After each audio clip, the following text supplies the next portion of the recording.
Well, Bob, N6PGQ KL7HQR is not control for tonight. Very good copy here, even though we have a big blackboard in there with a big black background, very, very few pops, and good copy here. Let's see, AI6DG, how are you doing, my friend? Do you have any comments for the picture? A ditto on the excellent reception, and I sense a theme for tonight, Pacificon. So this looks like we're looking at the Pacificon ARRL booth from a couple of weekends ago. I see Flex Radio in the back behind them, and as I remember, that was the layout down in San Ramon. So we're looking at people talking to ARRL people. We got some books on display, license test books, other books on the table I can't read, some sort of light fiber tree, fiber optic light tree maybe. Little not postcards, business cards to hand out. I seem to remember that was celebrating the 100-year anniversary. Yep, everyone's having a fun time, I'm sure. Back to Net AI6DG. Thank you, Joe. Appreciate it. Let's see, Anders, NR6H. Yeah, I would agree with Joel here. This looks like a very, very old picture from like almost 2 weeks ago from San Ramon. I remember the layout also similar to this. However, I was only there Friday, and I don't think they had the tables quite set up this way. They had an open space where we have the guy all the way to the right here. There's a guy with the back towards us. I think there was an open space there, but I may be wrong. I didn't really put that, didn't make any notes. But yeah, this is probably San Ramon, and from a few weeks ago at Pacificon, NR6H, back to Net. Well, we have 2 votes for San Ramon a few weeks ago. That is really a long time ago. I don't know if Carol can come in and comment. She's busy with the YouTube. But let's see. KB4MD, if you have a chance to comment, go ahead.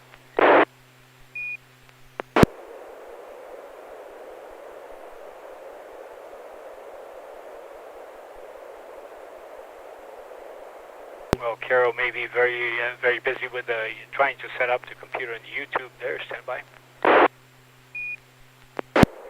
Okay. Yeah, I'm here now. I just had to hook up the microphone.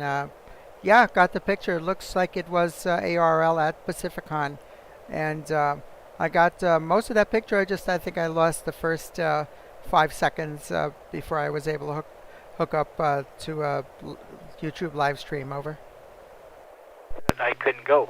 But I've got a good copy here, a good picture of lights in the ceiling. There is a gentleman in the foreground with a red cap. Very good copy. I can read the 100 sign. I can read ARRL amateur radio, and it ends right there on the background. And a lot of pamphlets and things on the blue tabletops there. So very good copy there, Bob.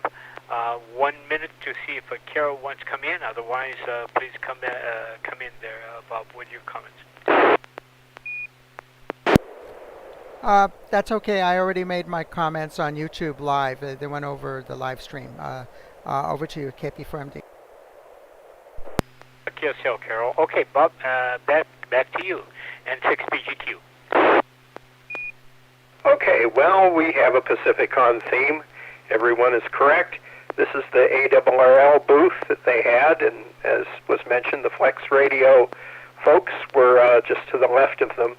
On the table is an example of some of the ARRL publications that they were selling, and a few of them they were giving away for signing up your membership or extending it. In the front is their 100th anniversary handbook that they are selling right now, and I'm going to go deep into debt and buy one for me and my 2 sons that are hams as Christmas presents. I'll be drop this. In the front is an experimental FT9 transmitting antenna. It's way below the noise level, and just to prove it, it makes a little bit of noise when you transmit. So there you go, N6PGQ. Well, thank you, Bob. What is the cost of that 100th anniversary book? I could be interested, and I need to renew my membership, and I wonder how I can get some of those free publications. Well, I don't think you can get a free publication unless you signed up at Pacificon, and I really don't know what the cost for the handbook is this year. They advertised it online, so when you click on it, it'll probably give you the price. You know, whatever it is, I'm going to get it because it's kind of neat to have. Anyway, there you go. I guess this rig is working too, so I'm kind of happy that half of the station is put back together correctly in 6PGQ. KL7HQ. Okay, Bob, are you using the same rig you used before for, or do you have a new rig for SSTV? No, it's the same radio. It's just in a different operating position. And, you know, you've looked behind my desk at the rat's nest of wiring back there, and so I think I got everything into the right plugs. Yeah, you're pretty good at scaring away the rats, so things worked out. Okay, Joe, AI60G, it's your turn if you're ready, sir. PD120.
KL7HQR.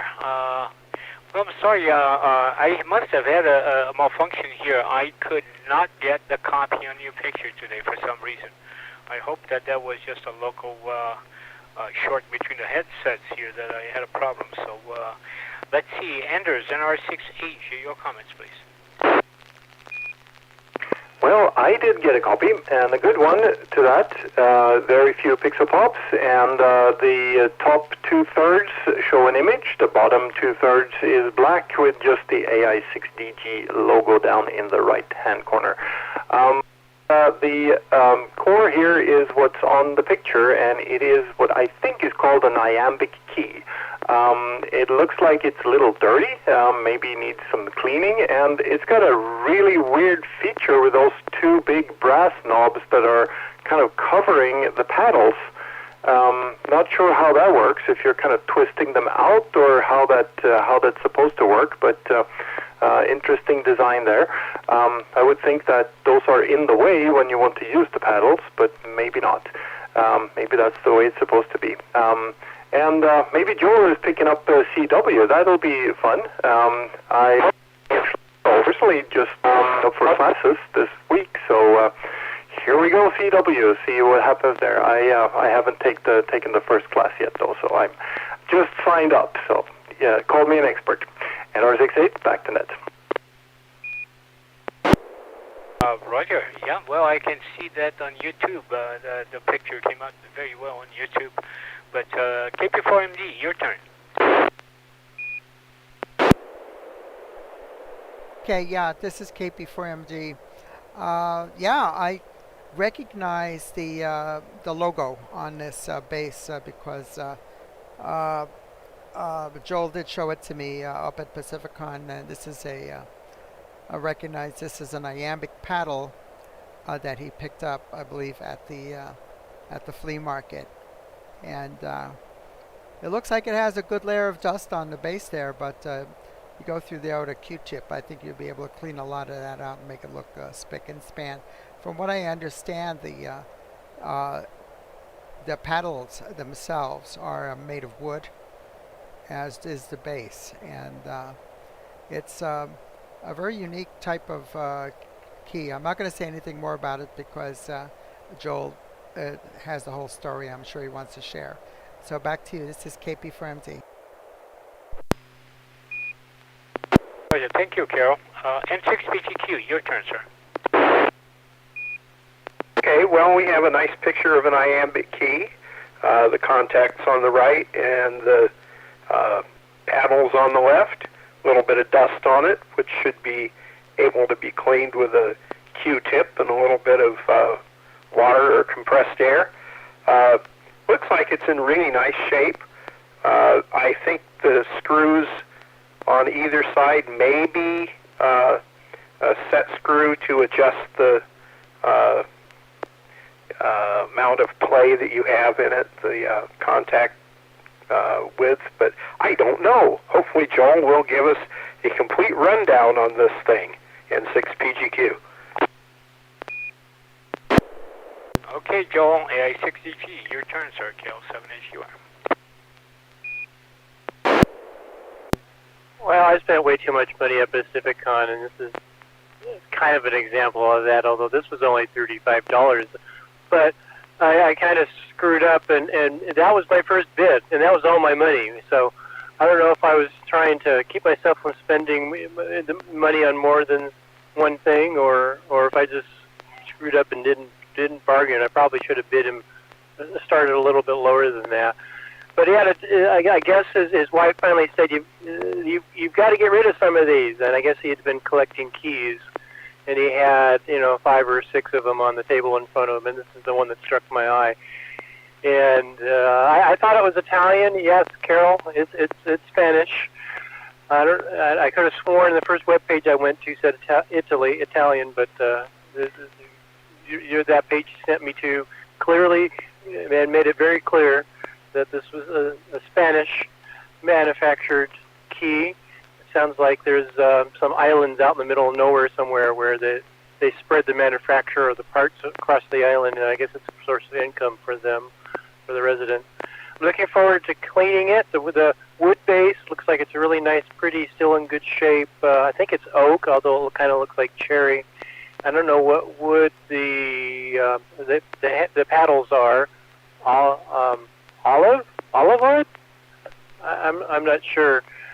And the screw that's kind of in the way is because it's in the way. I unscrewed things and when I put it back together, I didn't screw everything all the way back together since I knew I was going to take it apart.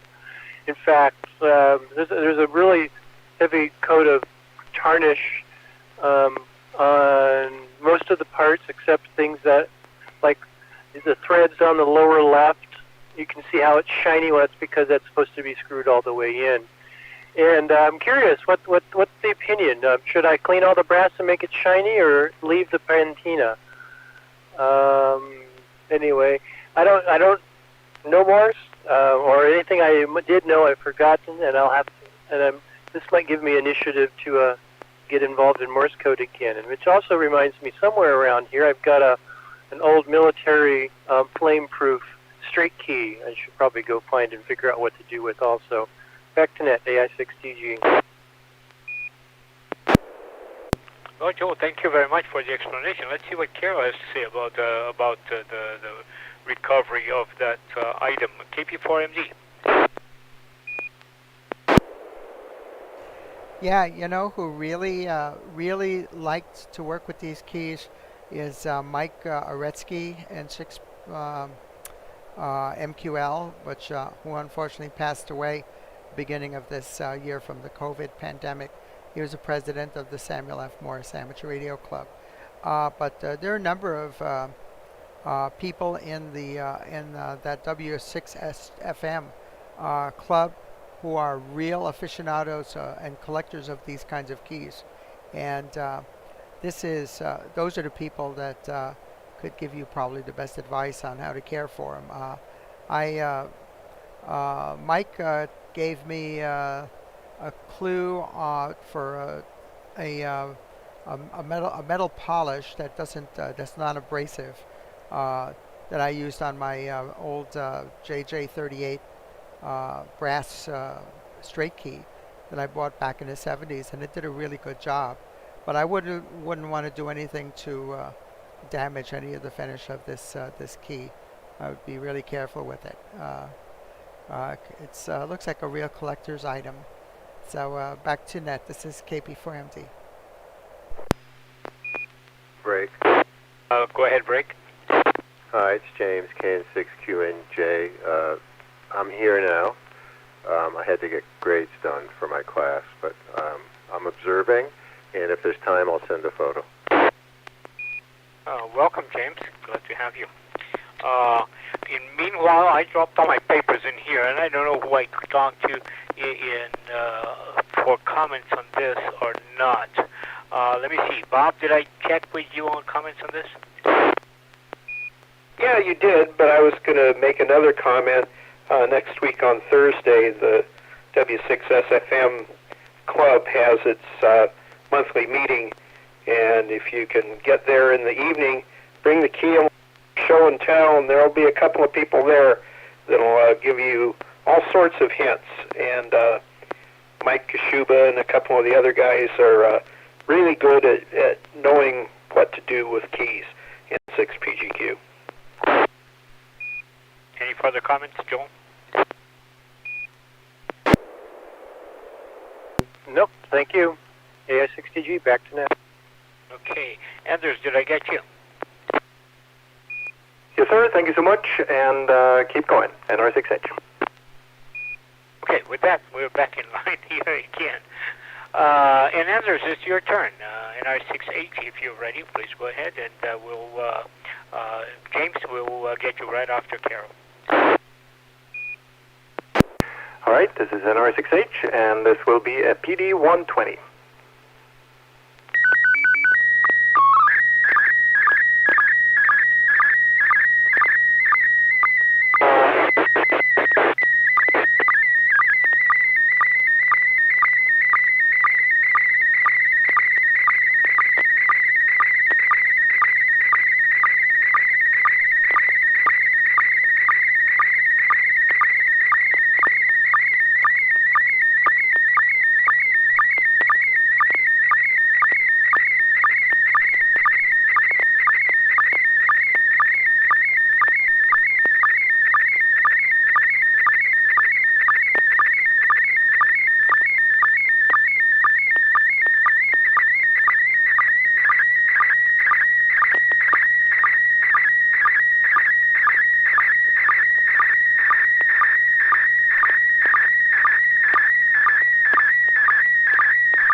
you're having problems copying here, but I'm looking at YouTube pictures that's coming in, and looks like a big, big room. I'll leave further comments for later. KP4MD, we'll start with you, Carol. Okay, yeah, this is KP4MD. I can't say, I'm thinking this is someplace in Europe because it's got wording in German there. I don't know. Gee whiz, tremendous line, a bunch of people. I wonder if that has to do with the large emigration of people from the Ukraine with the start of the special military operation. People trying to get across a border. I've seen pictures similar to that. Anyway, no idea. Back to Nets, KP4MD. Okay, James, N6NA, your comments? I have really good copy. The red banner, the people, lots of people, hundreds of people. On the left, there's a feather-shaped banner that says "Clean Air Fast." So I'm wondering if this is in a train station and the ribbon cutting for a high-speed rail system or something. But it came through really well. N6NA. Okay, that's a kind of interesting perspective. Bob, N6PGQ. Well, the only thing I can tell you is that there's German at the top, so it probably is in Germany. And it almost looks like people are waiting to get into a conference or a convention or something like that. It almost reminds me of the lineup of people that used to go to Macworld in San Francisco at the Moscone Center. Looks like they're all waiting for the guards to let them in at a specific time. I don't know what the activity is. Nobody appears to be carrying backpacks or suitcases or anything like that. So I don't think they're refugees. But you know me, I'm almost always wrong at guessing things. So we'll see what it is. N6PGQ. Okay, kind of interesting thoughts. AI6DG. Yeah, so we've got a bunch of red signs up on top. ATM, exit west, Ausgang west, which I assume is exit west. A car, a U, a P with a hat on top of it. Well, not a hat, more like an arrow pointing up. So I don't think that's, and that U and P I don't think is up. I think it's just two separate things, although what they mean I have no idea. Yeah, there's a little banner on the lower left that says Clean Air Fast in English, but I don't think this is England or America. Yeah, Europe sounds right.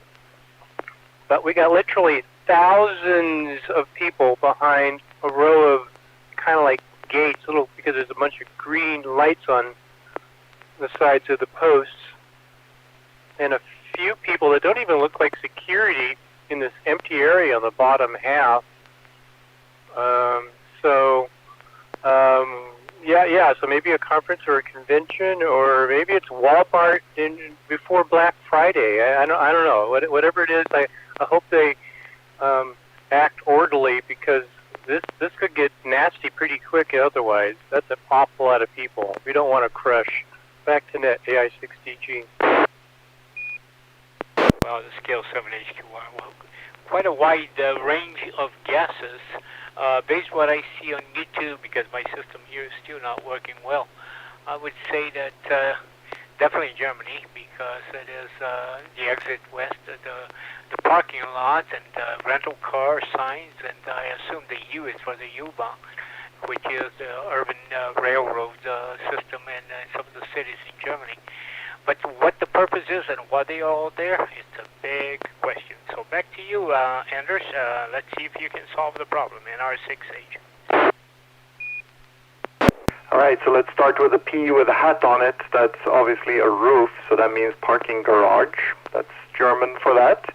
And I think the pat on the back here goes to Bob. He was the closest first. It is a conference. It is a pretty big conference, and this picture was taken less than 24 hours ago, Germany morning time, in München, at the Bauma show. And the Bauma show is the world's largest construction conference. So basically anybody that has to do with building stuff, and the exhibitors range from cranes and vehicles to cement mixers and climbing harnesses and electric boxes and you name it. Anything that goes into a building or a construction site is available at this show. There's about 3,000 exhibitors, about 6.5 million square feet of exhibit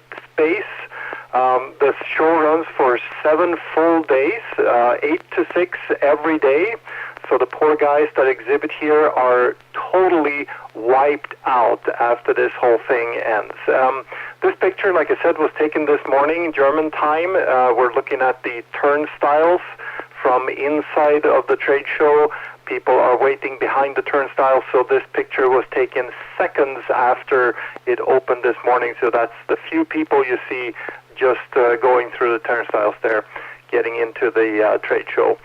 It was taken by my colleague, and German time, we're exhibiting. We have a massive booth. I think it's something like 10 square feet. So if somebody finds that, it's half a miracle. But actually, we had quite a good day. Apparently, for the guys said that they had visitors all day from big and small, and a few really interesting ones that hopefully brings us some business. So that's what this is. I just thought it was pretty amazing, this picture of all the people excited to spend their day at the Bauma show this morning. So that's what this is. NR6H, back to net. Wow, talk about being right up to date on information there, Anders. That's thank you very much for the clarification. Any comments, questions? Attendees to this show, EI6DG. Okay, there was a double there. N6DGQ, you first. Okay, well, I'd just like to know what you guys are demonstrating in your giant 10 square foot booth. Yeah, so my company makes a little device that is made for monitoring and remote control of equipment, and it's actually used in construction sites quite a bit. We have a few thousand units in things like the temporary housing for the workers, so we monitor and control the climate in those buildings, so like a mini building management system.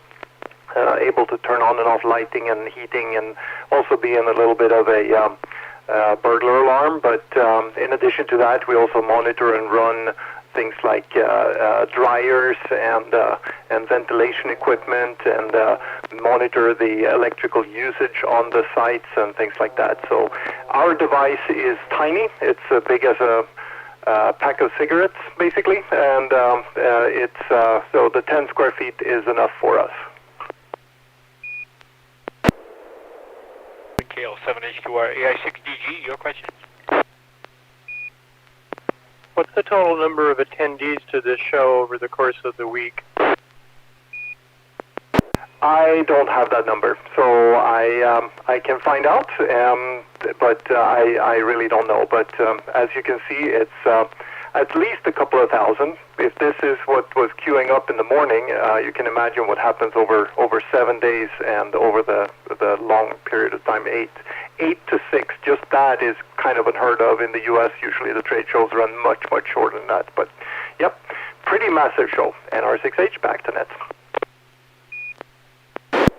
KL7HQR, any further questions or comments? Yeah, KP from KP Forum D, please go ahead. Okay, thank you. A question for Anders. I don't know how familiar you are with the situation there in Germany, but I would imagine that these people that have to do with engineering and heating and power and all that are probably under a lot of stress right now with the sabotage of the Nord Stream 1 and 2 and the cutoff of all of the natural gas. They may be possibly rationing electricity and heating this winter up there in Germany and a lot of those countries. So, and I could imagine that the cost of natural gas is probably skyrocketing as well. I'm surprised you don't hear of any more unrest of what's going on there with regards to the what's going on in Ukraine. Anders, do you have any insight into that? Over. Well, I don't have too much insight in what's going on in Ukraine, but I know of the effects in my old home country, Sweden, where the energy prices have tripled or quadrupled. People are really suffering from that. Sweden was not completely dependent on natural gas, but is still quite affected, quite natural gas from Russia, but quite affected by the cutoff for the rest of Europe, because the electrical grids are kind of tied together, and Sweden is a big exporter of energy down to the northern parts of Europe. So there is a lot of exchange there, and because the prices are driven up in Northern Europe, they also rise quickly in Sweden. So that's part of the problem. The sabotage happened very, very close to Swedish territory. So the first investigators on site were Swedish, and they're still there. Swedish Navy is on location all the time, and both monitoring and trying to find out more about what I just read today, actually, that they have a couple of minesweepers that are going back and forth there, and because they think there are mines, but because they have the right equipment to monitor what's going on 300 feet underwater. So that's what they're doing there. But yeah, Sweden was first on site. After that, Denmark, and then I believe Germany is there also. So yeah, everybody's very interested in finding the evidence of exactly what happened to those pipes, obviously. But yeah, the prices definitely skyrocket. People are suffering. Sweden just got a new government. There was an election recently, and Sweden got a new government going from the Social Democrats to more of a right-leaning government now, and trying to tighten up the security around the country quite a lot more than the previous government did. So that is what's going on as far as I know, but as for what's going on in Ukraine, I don't have any real insight there, so not more than I read in the U.S. news. NR6H, back to net. Scale 7H2R. Any further questions or comments?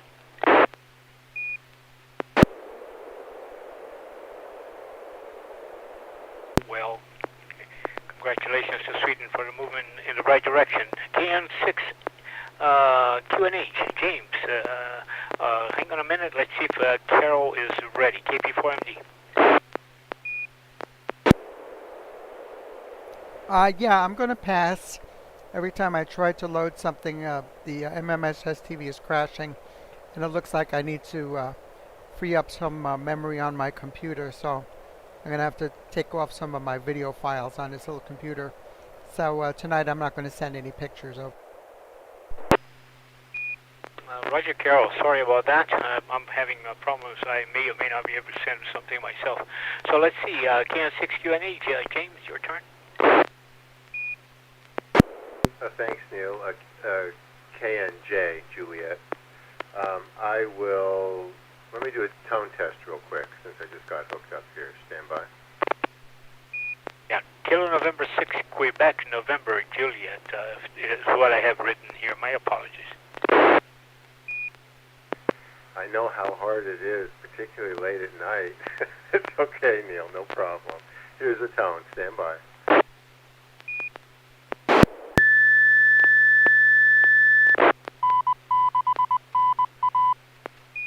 good tone. Okay, this will be PD 120.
Scale 7 H2R for the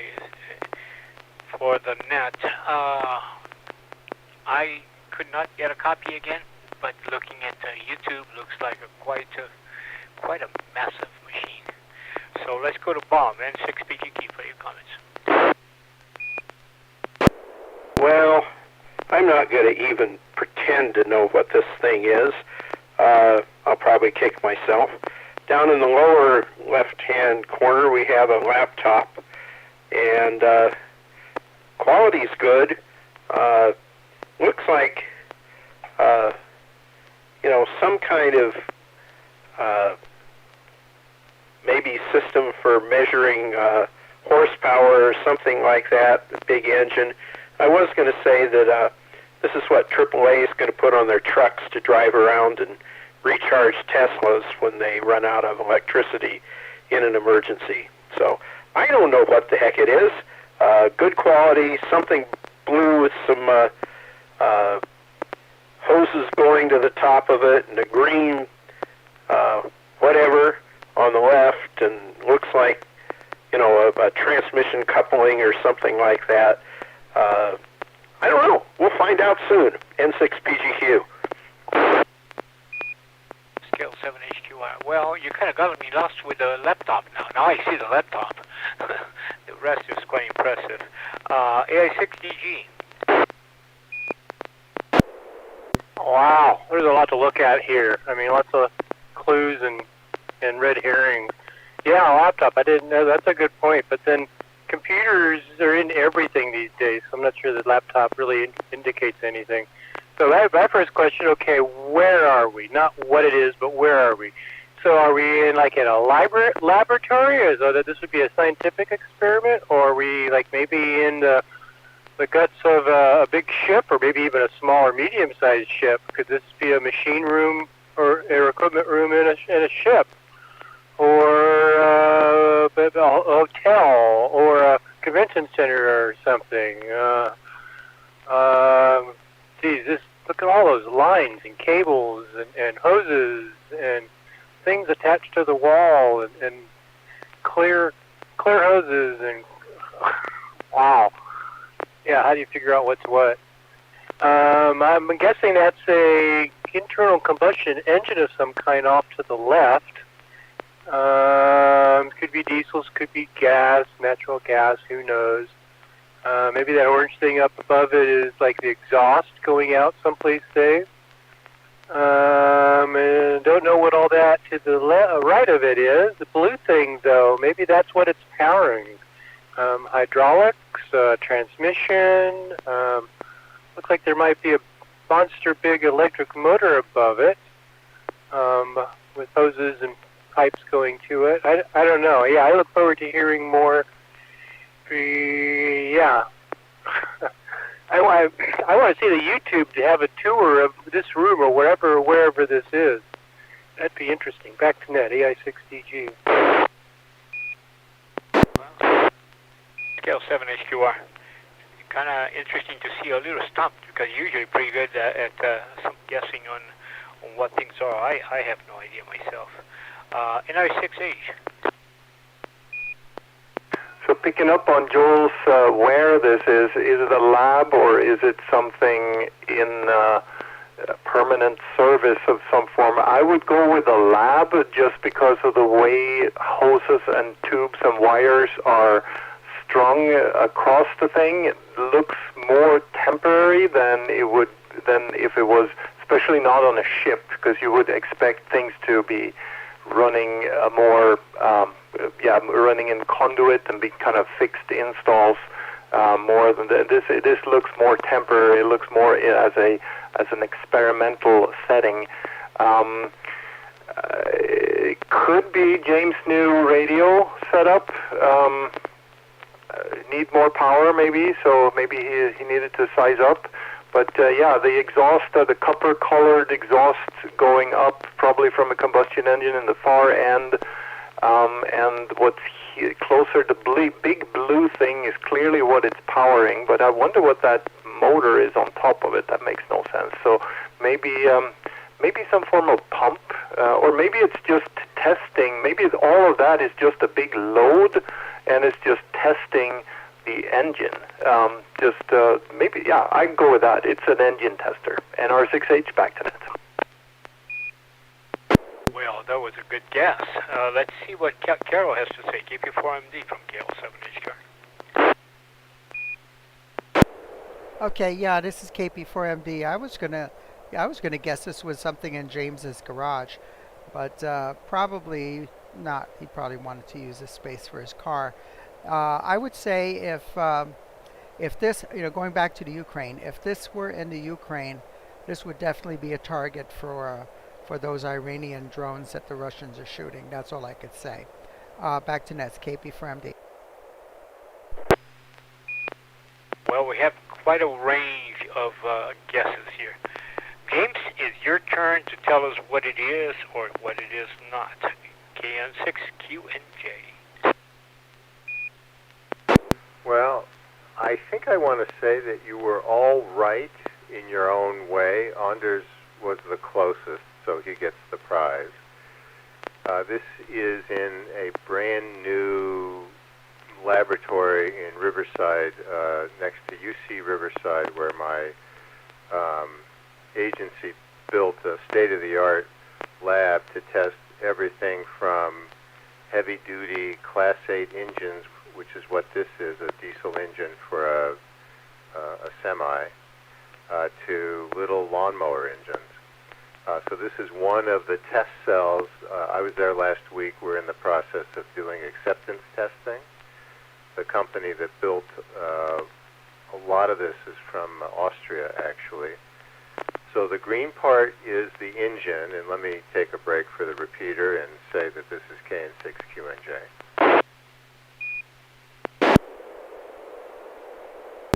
So the engine, this is an engine dynamometer, and under federal law, we don't do chassis testing like we do with light-duty vehicles on heavy-duty engines. We do testing where we test the engine out of the truck and for certification purposes. So this is a 800 horsepower diesel engine, and the load is absorbed in the blue part on the right. Because there's so much horsepower, it's actually split into two of those blue units that are basically acting like the transmission in absorbing the force and the energy. Yes, the tubes are for exhaust and heat control and emissions measurements and things like that. So I could go into more detail if folks have questions. I thought Bob would get it right away because this is something I'm sure he has installed in like a 57 Chevy or something. But anyway, N6NA, any questions?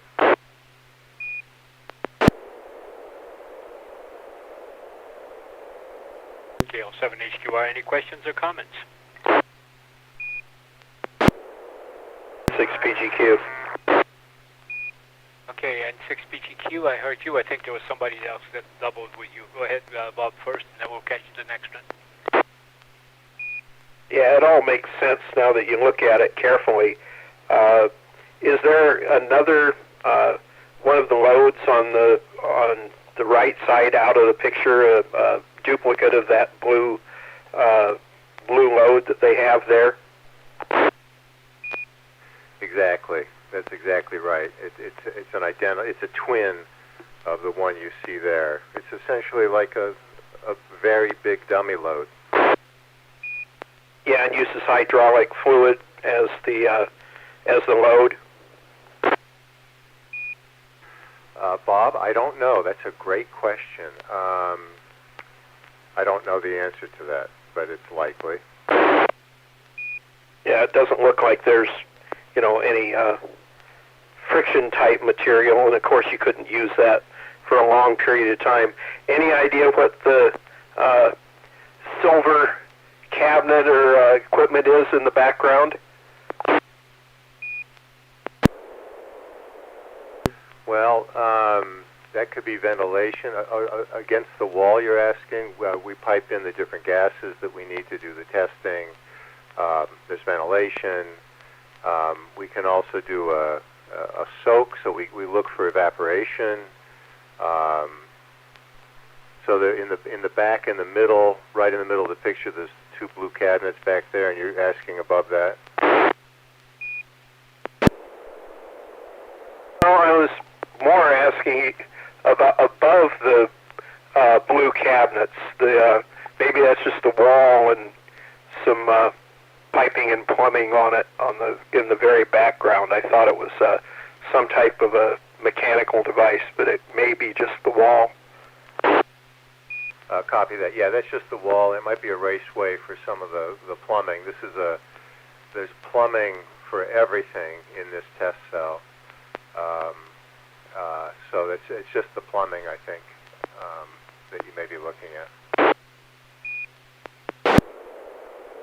Okay, I'm pretty amazed that they'd use this big of a piece of equipment to test a lawnmower engine, but I guess, if you're certifying things, you'll start small and go big in 6PGQ.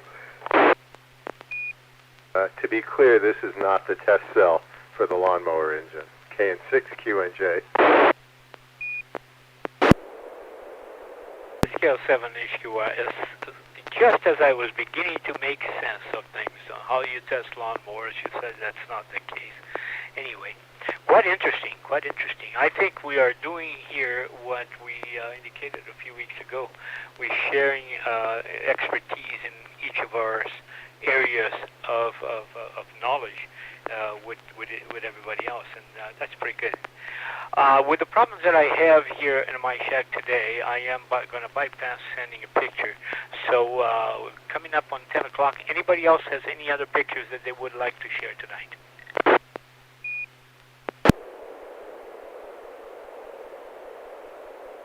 Okay, with that in mind, I'm hoping that I'll have the things running okay by next Wednesday. We will then close the net at this time. Thank to everybody who participated tonight's SSTV Net.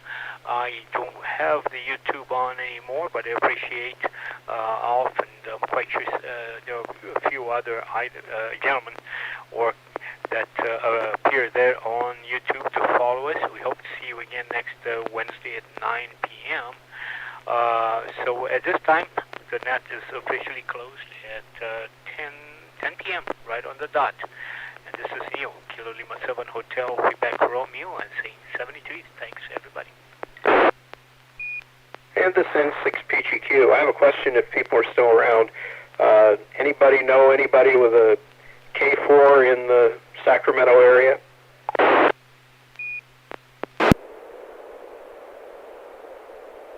Bob, the K4 is the base station, right? It's not their portable. That's the K2. Yeah, they have a KX2 and a KX3 that are their portables. The K4 is the new HF desktop radio. Right, I saw that at Pacificon. I don't know anybody. I'm sure Anders will buy one, though, soon. Okay, very good. N6PGQ. Ran out of budget on toys for now, so nope, I'm not going to buy one of those. Detail, 620,000 visitors in 2019 was at BOMA, so that was it. Thank you, Neil, for running the show tonight. Awesome net. Thanks all, 73. NR6HAI6DG. Go ahead, Joe. So I finally got the Zygu X6100 shipped to me that I bought at Pacificon, and I've been playing with it, and I think it's deaf. So I'm wondering if sometime I could come over with it and we could try a comparison between yours and mine to verify that, yes, there's something screwed up on mine.